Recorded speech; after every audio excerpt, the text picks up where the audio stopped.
Welcome to this video presentation. My name is Winnie Wanjiru from Nairobi, Kenya.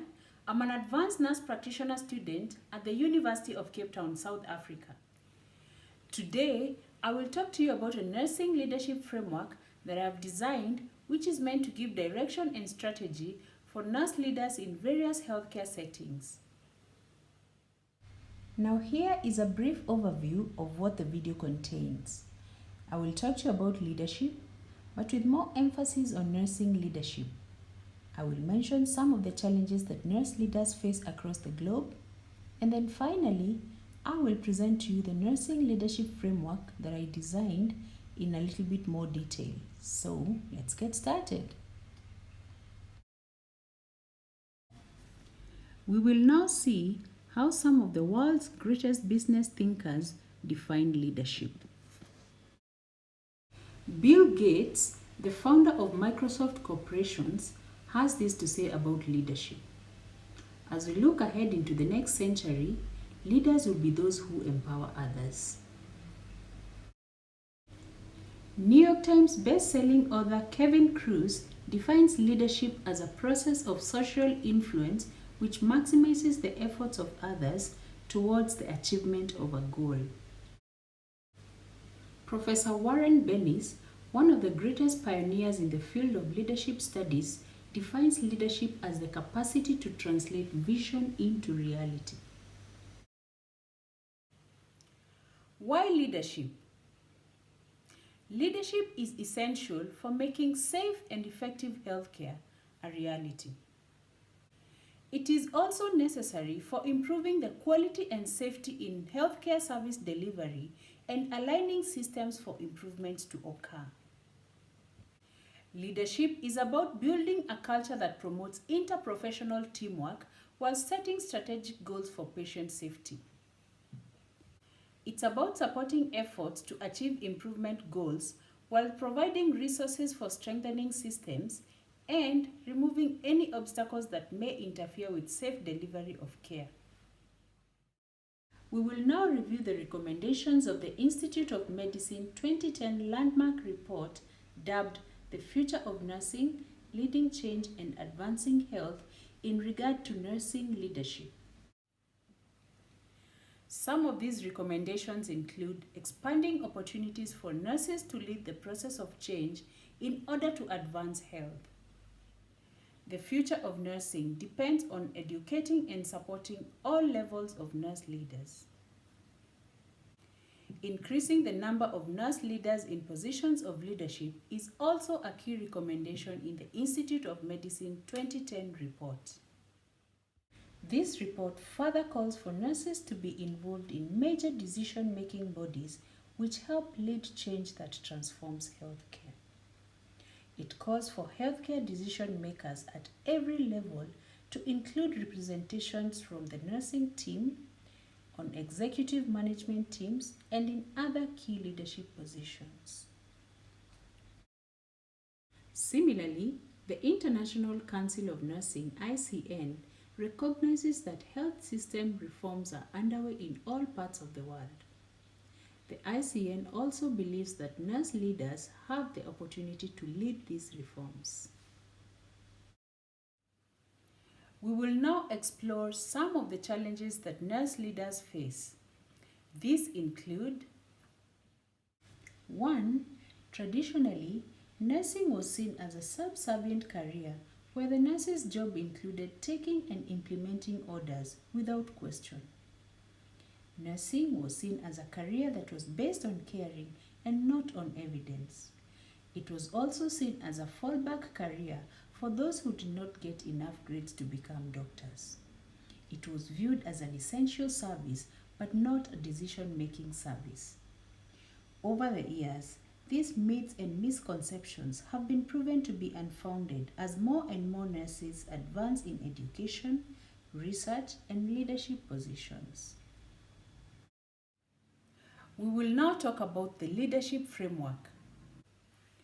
A leadership framework identifies the competencies required by nurse leaders in an organization in order to demonstrate excellence in the delivery of safe and quality patient care. Some of the benefits of having a leadership framework in place include effective and efficient strategy execution, clarity of actions across all levels, and enhancement of teamwork. I will now present to you the nursing leadership framework that I have designed. This framework comprises of 4 different components, with each component having a very unique role that collectively make up the model. These components include self, healthcare team, health services management, and quality and patient safety.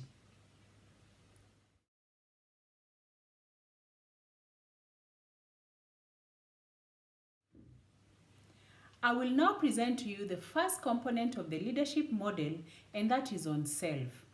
This refers to the personal attributes of a leader. These include appropriate leadership style, emotional intelligence, good communication and listening skills, resilience, and grit. We will now go through each one of these in a little bit more detail.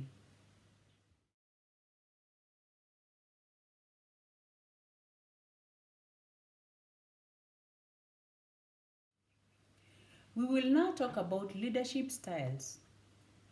A good leader demonstrates an appropriate leadership style.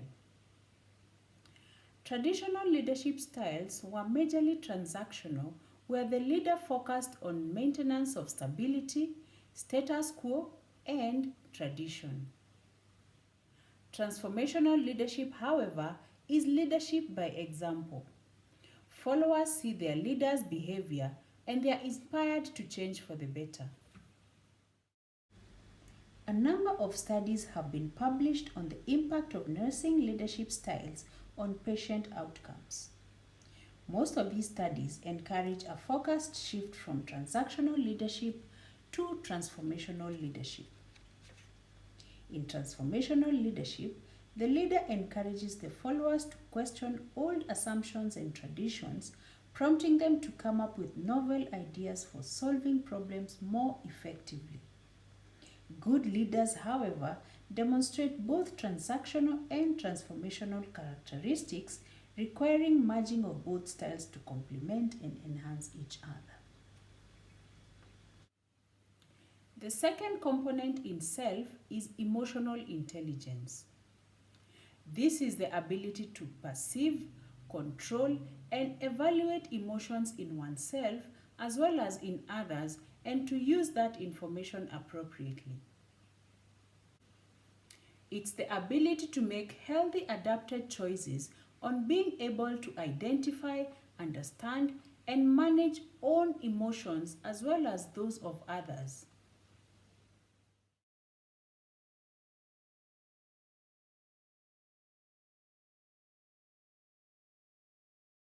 Emotional intelligence entails a person being self-aware of themselves and their behavior in the workplace, and the ability to self-regulate, which simply means waiting for the right time, place, and avenue to express one's emotions appropriately.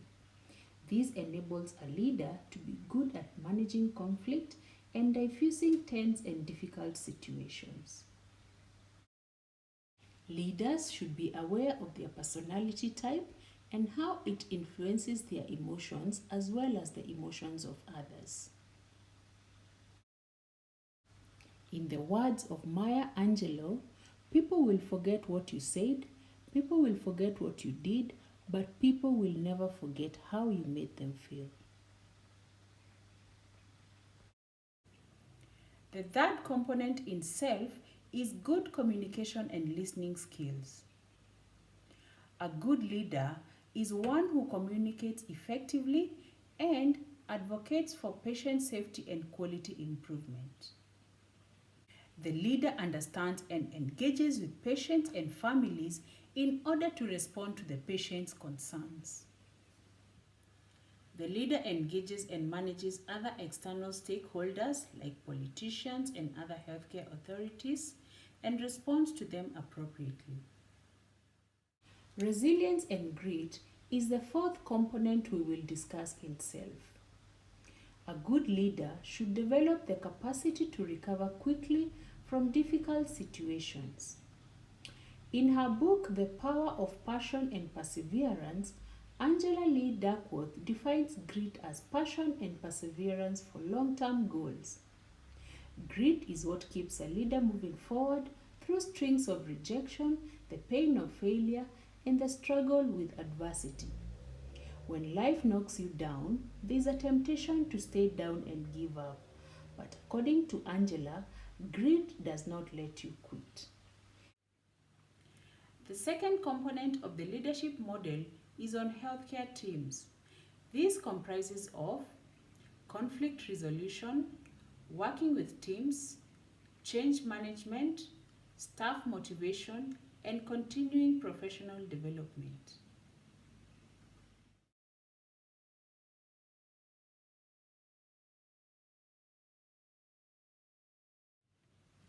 We will now talk about each one of these in a little bit more detail. Let's start with working with teams. Knowing oneself as a leader is very important in knowing how you might function in a team. Myers-Briggs is an online assessment tool that can be accessed by anyone to help determine their own personality type. A good leader is proactive with providing feedback to the team and celebrates success with all the team members. A good leader knows the team members well and works on building effective teams where each person's roles and values and responsibilities are clearly defined. We will now talk about conflict resolution. Conflict in the workplace happens due to differences in values, beliefs, and personality types. A good leader should identify signs of conflict in an organization and come up with effective and productive ways to manage it. A good leader recognizes that not only are there negative outcomes of conflict, but there are positive outcomes of conflict as well. Conflict brings to light issues that need to be resolved in order to move forward more effectively. We will now talk about change management. Today's world is highly competitive and thus change must be a naturally occurring activity in any growing organization. Successful leaders start off by creating the vision. They then have the team come together to understand the change while giving them a chance to contribute towards the shared vision. Today's changing world has seen the nursing role rapidly evolving, with nurses being tasked with an even wider range of responsibilities. We will now talk about staff motivation. Staff motivation is a very important function of leadership in any given organization. Motivation and support are very important factors in retaining staff members in the team. In the 5 Practices of Exemplary Leadership by Cousins and Posner, one of these practices includes encouraging the heart. People often need encouragement and motivation to achieve the goals set by the organization. By influencing employee motivation, leaders often attach rewards and motivation to job performance. Now on to continuing professional development, CPD. CPD is important because it ensures that medical professionals continue to remain competent throughout their professional career. It's an ongoing and continuous process throughout one's professional career. CPD ensures that medical professionals keep pace with the current standards of others in the same field. CPD helps to advance the body of knowledge and technology within the members of the healthcare team. It is the responsibility of a good leader to develop a system that keeps track of the CPD points of all members in the healthcare team in the organization. Now on to the third component of the leadership framework, which is on health services management. In this, we will talk about evidence-based practice, standard operating procedures, and managing of resources.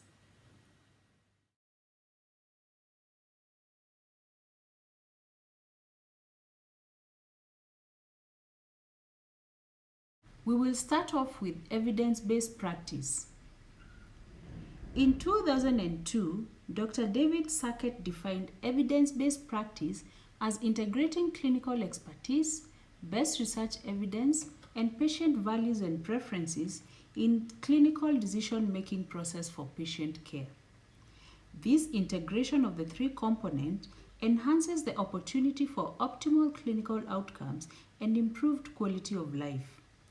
This is done in a manner that is compatible with the environment and the organizational context in which it is based. We will now talk about standard operating procedures. Evidence-based practice leads to development of standard operating procedures and policies which help govern the daily operations of an organization. This evidence should be critically appraised with the highest level of evidence being incorporated into practice as much as possible. The last item in health services management is managing resources. The leader should be familiar with the budget and flow of money in the organization and use this knowledge of finances to manage and support nursing resources. This includes evidence from systematic reviews as well as randomized controlled trials. The documents should be prepared and made available for all members of the healthcare team working in the organization. These documents require to be regularly updated and new evidence being incorporated in the updated documents. The leader should facilitate proper management of resources in the organization. The leader should encourage the team members to take ownership of the organization's resources to avoid wastage in the units. The last component in the leadership framework is on quality and patient safety. Here, we'll talk about serious adverse events, near misses, sentinel reporting, root cause analysis, and finally we talk about the balance scorecard.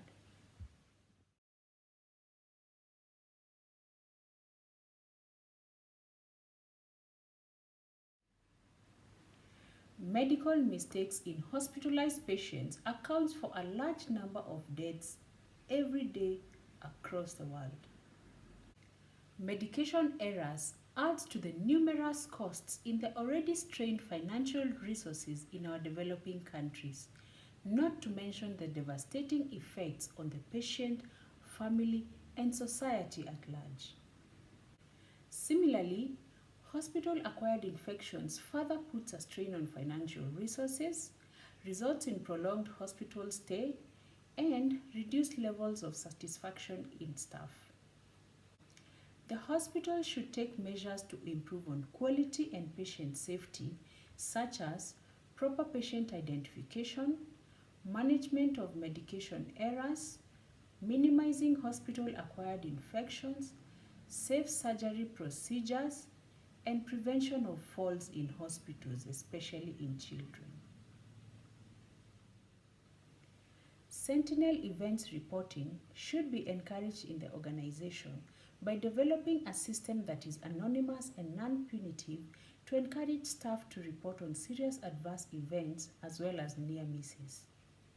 In case of serious adverse events or near misses, a root cause analysis should be carried out to identify causal factors for variations in performance and also to offer a learning opportunity for members of staff involved in these events. A root cause analysis should focus on systems and processes and not entirely on individual performance. Root cause analysis identifies potential improvements to reduce likelihood of future events. Finally, we'll talk about the balance scorecard. A balance scorecard is a management tool that is used to keep track of the execution of activities by members of staff in an organization. The leaders identify a number of measures and attach targets to them which can be reviewed to determine whether current performance meets expectations. Once areas needing improvement are identified, they are acted upon with an aim of improving performance.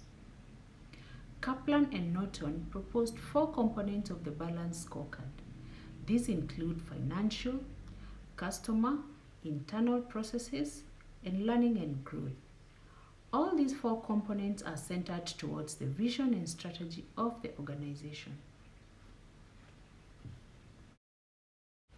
In conclusion, leadership is essential for making safe and effective healthcare a reality. As the healthcare systems continue to undergo rapid change, the nature of nurses' roles are changing as well. A leadership framework should be aligned to the vision, values, and strategy of an organization. I will leave you with the words of Florence Nightingale, the pioneer of modern nursing, in regard to leadership. And she says, and I quote, "To be in charge is certainly not only to carry out the proper measures yourself, but to see that everyone else does so." Viewers, that's all I had for today. Thank you for watching this video. If you have any comments or suggestions, please remember to do so at the comment section of this video. Until next time, bye!